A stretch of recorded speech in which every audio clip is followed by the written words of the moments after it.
Good morning, Stop By. This week, as we consider communion, I wanted to share with you one of the Bible stories um, that came out of our Bible reading this week with our kids at home that I thought was very fitting for the time that we're in and just something to think about through all of this process we're going through. Um, so if you will follow along with me, it'll be in Matthew chapter 6. We're going to start in verse 24. No one can serve two masters, for either he will hate the one and love the other, or he will be devoted to one and despise the other. You cannot serve God and wealth. For this reason I say to you, do not be worried about your life as to what you will eat or what you will drink, nor for your body as to what you will put on.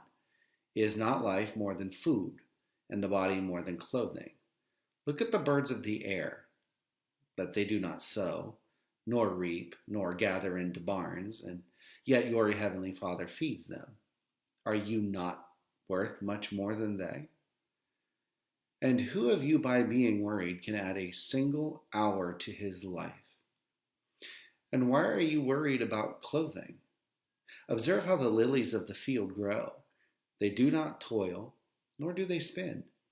Yet I say to you that not even Solomon in all his glory clothed himself like one of these. But if God so clothes the grass of the field, which is alive today and tomorrow is thrown into the furnace, will he not much more clothe you? You have little faith. Do not worry then, saying, what will we eat, or what will we drink, or what will we wear for clothing? For the Gentiles eagerly seek all these things, for your heavenly Father knows that you need all these things. But seek first his kingdom and his righteousness, and all these things will be added to you. So do not worry about tomorrow, for tomorrow will care for itself. Each day has enough trouble of its own.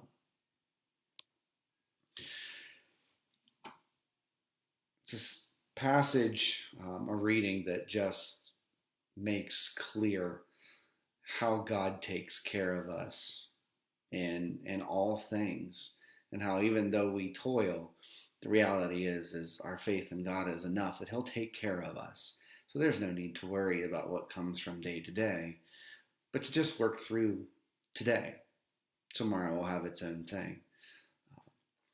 What I wanted to share though is in the book that we're reading right now with our kids at home. It's the Jesus Storybook Bible, and this passage was used for one of our readings this week, and I loved how it ended and how we were able to carry that into a conversation at our dinner table. And this is what it said. Jesus knew that God would always love and watch over the world he had made, everything in it, birds, flowers, trees, animals, everything. And most of all, his children. Even though people had forgotten, the birds and the flowers hadn't forgotten. They still knew their song. It was the song all of God's creation had sung to him from the very beginning. It was the song people's hearts were made to sing. God made us. He loves us. He is pleased with us. It was why Jesus had come into the world, to sing them that wonderful song, to sing it not only with his voice, but with his whole life, so that God's children could remember it and join in and sing it too. As we commune this morning, I'd like for us to just consider that Jesus came to share with us truth, but to remind us of the song that we're to sing of creation, and the faith that we're to have in God, that he loves us, and he has sent a Redeemer for us. So as we take the bread this morning, let's remember Christ's sacrifice. Let's remember what he was willing to do for us.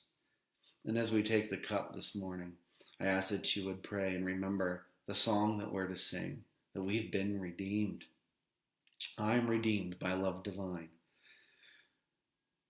And just to remember that each day has its own problems and its own worries. So let's just work through those each and every day, not worry about tomorrow. And remember that God's with us in all things. I love you all. Hope to see you soon. Have a great Lord's Day. God is an awesome God. He reigns from heaven above with wisdom, power, and love. Our God is an awesome God. Our God is an awesome God. He reigns from heaven above with wisdom, power, and love. Our God is an awesome God. Our God is an awesome God. He reigns from heaven above with wisdom, power, and love. Our God is an awesome God. Our God is awesome. He reigns from heaven with wisdom, power, and wisdom.